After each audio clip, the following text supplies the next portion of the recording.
Morning everybody, welcome to another COVID Conversations with me, Carvin H. Goldstone. Today I'm going to try and explain, using the Minister of Health, William Kize, where we are with testing, because that's the big question at the moment. We have a low number of cases, but that's also proportionate to how many tests we've done. So we're going to look at the government's strategy on that. Now the big concern people have had is, are we doing enough testing in areas that we are concerned about, being townships? What is the community spread like in townships? I think it's been well established that the disease entered and it mainly came into suburban areas because the people who came back from overseas lived in these sort of areas. But our big concern as a country was, how would we control the spread if we got into townships? So we're going to get an update from the Minister on where we are with that. There are cases identified in Alexandra, Khayelitsha, in Inanda, in some of the townships in the Free State. So that's why we have to roll this out. When the President sent the message, it was because it is important for us to move ahead of the spread of the infection. Now, because of inequality and the unique landscape of South Africa due to spatial apartheid, we have lots of people living in townships who do not have access to shops, hospitals and clinics the same way people living in suburbs might have.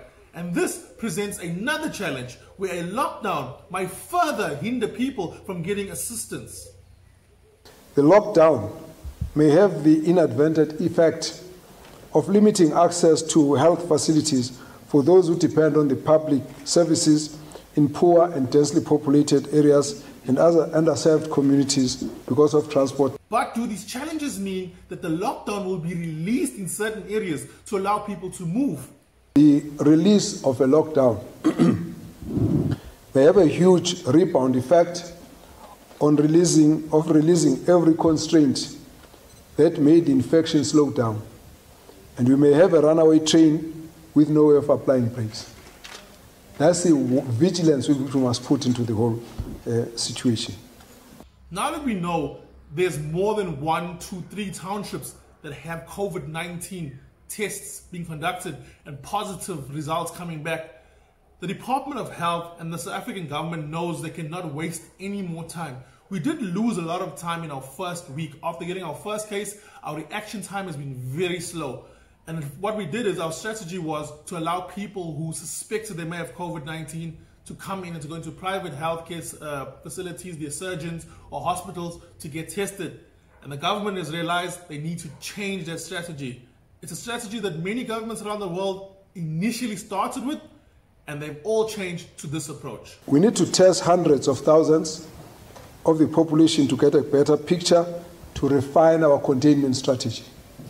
That's why I say, even though we're talking about 47,000 tests, that's still far too low because of the nature of our country and the nature of the disease burden, inequalities, as well as the population size that we're dealing with. This means that people with access to private family practitioners have largely tested, most of whom had the history of traveling into the Western capitals where there are challenges of this COVID-19 as an epicenter, and therefore they were easy to suspect if there were symptoms, because everybody knows if you travel to those areas, even for slight symptoms, you need to come forth. At this point, it's very difficult for us to tell if we are winning the fight against COVID-19 because we just don't have a picture of what it looks like without enough testing. And I think every country that's improved their testing is getting a better idea of where they are and what they are facing. For South Africa, testing is crucial. South Africans have to comply and do their best to stay at home, make sure that you're in your lockdown so that you can help the country and help everyone beat the curve. If we flatten the curve in this 21-day period, we can stop an extension.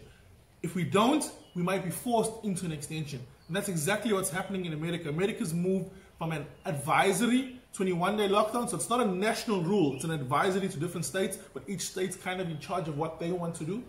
And they've advised a further 30 days extension on where they were, which was 14, 15 days. So that takes them till the end of April.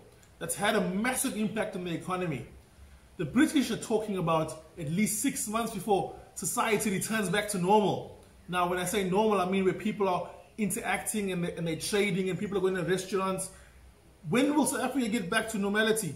I cannot tell you. I don't think anyone in South Africa can tell you, because we just don't have an idea of what we're looking at. We don't have an idea of where our stats are. We don't have an idea of how many more days we would need to beat the curve, because we don't know who is infected. And ramping up testing is going to be the way we figure this out. So I want to leave you with a little bit of encouragement and say that we are on the right path. After being maybe a bit slow in reaction to the disease, we are now being more proactive, and you should take heart in that. Enjoy the rest of your day.